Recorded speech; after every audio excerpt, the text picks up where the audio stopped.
Sinapit ng isang bagong silang na sanggol na lalaki sa Davao City. Napugutan ng ulo ang bata habang iniluluwal ng kanyang inakapon. Sabi ng ama ng bata, nauna lumabas ang paa nito. Git niya ay hindi dapat pinilit ng mga doktor na makuha ang bata hanggat hindi pa nakakalabas ang ulo nito. Paliwanag naman ng isang doktor, patay na ang 7 buwang sanggol dahil naubusan ng oxygen habang nasa sinapupunan ng inang 16 anyos. Kinailangan itong alisin agad para hindi na malaso ng ina. Plano ng ama ng bata na magsampa ng kaso. Nasa morgue pa ng ospital ang labi ng sanggol. Ang ina naman niya lalabas ng ospital ngayong araw. Dili siya pwede i-IE. Kasi doon siya sa opening. So once nag-introduce kag ano na po dito, nag-IE ka dito, magsamot ang bleeding sa pasyente. So naipit ang riog.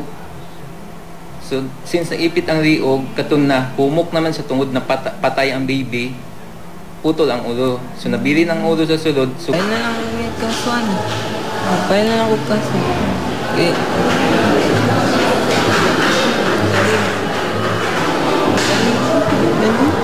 Sila day madalog.